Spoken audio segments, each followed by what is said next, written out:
I know this one thing. I know there's a cure for whatever bioterrorism that they send at us. I know there's one, and it lies within Keith Richards. I know that. He is the only man on the planet who can go, anthrax. All right. Hey, doesn't go with my E. coli. Keith is the only man who can make the Osbournes look He's insane. I've seen Keith go to a drug dealer and drug dealers going, I'm out, man, I'm sorry. I have nothing left. We're going to be laughing at and with Robin Williams for generations. His stand-up act and movies, it'll be entertaining our kids and even their kids. However, he is already leaving behind so much more, something that can and very likely will save lives. Welcome into MidPoint. Newsmax Deputy Health Editor Nick Tate, another weekly house call. Pleasure to see you again, my friend. Good to be here, Ed. Sorry, but every time Robin Williams will just keep us laughing for a long time. But certainly suicide hotlines have picked up and people are now asking a lot of questions. But then came the revelation about Parkinson's disease. And I can't remember this sort of effort. I mean, certainly Michael J. Fox comes to mind, and then Muhammad Ali before that. But a lot of people are now starting to ask questions. Yeah, he's really kicked up the level of interest and awareness. The Parkinson's Foundation, Michael J. Fox Foundation have seen a boost in the calls to their health lines, and the expectation is that renewed interest, that renewed awareness could translate into more research funding toward a cure and toward more treatments. And you know, this may indeed be the greater legacy of Robin Williams. It's a shame that it takes a tragedy sometimes to throw a light on the connections between Parkinson's and depression, but we now know the reports, you know, just flowing out a week after his death, that there is a clear connection between those two things. Many people who have Parkinson's also suffer from depression. They're both brain disorders, but the silver lining here is that there are reasons to be hopeful. There are new treatments that are underway, being developed, a vaccine for Parkinson's, stem cell research. Something like 18 companies are now researching new treatments.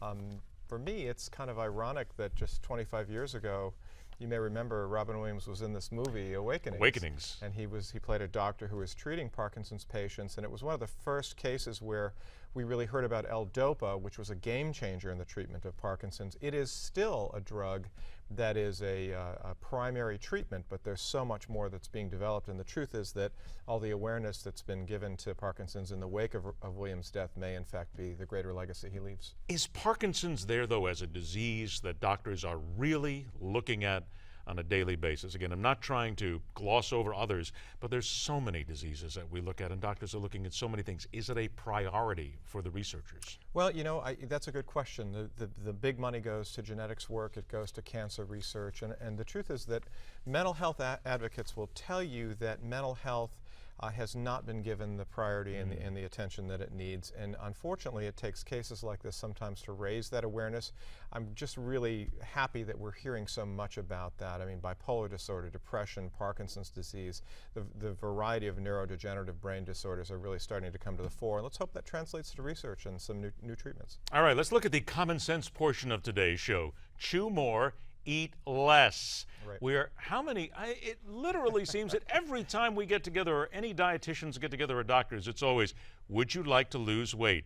Eat less. It's push away, back away from the table. But what is this about chew more, eat less? Well, you know, we hear all the time that the key to losing weight is to moving more and eating less. This is something that actually is new, that we haven't heard before. The idea here is that the more you chew the food you eat, the more bites you take in a day, the less food that you're going to consume. So researchers looked at a number of folks and counted the number of bites that they took in the day, and they found that people who take about 100 bites a day translates to about somewhere between 1,100 and 1,700 calories a day, which is lower than the average American calorie consumption in this country, and that can translate to significant weight loss. There's even it's a little silly, but there's even a device called a bite monitor you can wear on your wrist, and it counts how many times you actually take a bite of the food. So, you know, the idea here is it's not just what you eat, it's not just how much you eat, but how much you chew. It sounds silly, but the truth is, if you think about it, eating more slowly, enjoying the food that you're eating, not rushing through a meal or eating while you're watching television or doing something else, you may actually enjoy the food that you're eating more. You may actually eat less if you take the time to chew your food. So in other words, these are people who don't work in broadcasting. That's exactly true. That's right. Nobody I know who takes time to enjoy their food in this No, business. this is slow food as opposed to fast food. Right. Got me on something else here. Low-salt diets may pose a health risk. Wait a minute. Stop, please. I honestly haven't used salt in over 20 years. If it comes in the food, that's fine. But I watched as my grandfather had a problem with it. So really now they want us to use salt. Well, like with so many other kind of dietary villains, if you look at eggs, butter, cheese, meat, fatty foods, this is new research that suggests that salt may not in fact be the dietary villain that it's been portrayed.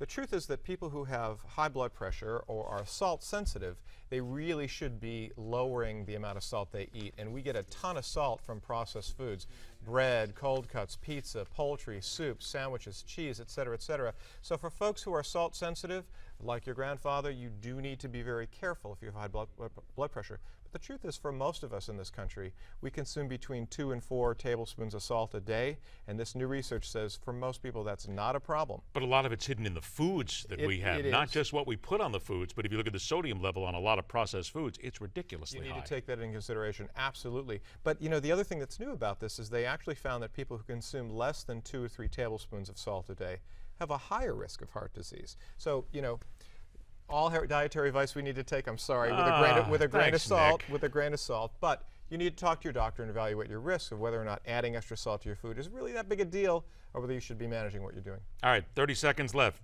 Obamacare premiums, 7.5% the average rise. Right. Wow. We're starting to actually see some real numbers. I mean, there's been a lot of projections in the last year about how high they're going to go. There's good news and bad news in the finding from the Health Research Institute, which is a nonpartisan group that's estimating that premiums are going to rise beginning in November for the next year by an average of about 7.5% in those states where the federal government is running the exchanges. That is lower than some of the double-digit projections that we've seen. So the good news is they may not be as high as those 15 to 20% increases that some business consultants and insurance experts were projecting, but 7.5% is still way more than double the weight of wage growth, and for a lot of people to absorb that amount of spending on healthcare, it's going to cost us more next year. More than what we were told. Hey, by the way, don't forget, be sure to go to healthradarnow.com to get your special offer on the Obamacare Survival Book. Always a pleasure, my friend. Good seeing you. Thank you so much for ruining my diet again. No worries whatsoever. By the way, we should just tell you that right after the break, Nick and I will be revealing the secret behind dietary cheesecake and the effects on adding years to your life while cutting inches from your waist. That, of course, ends today's edition of On Point. Yum.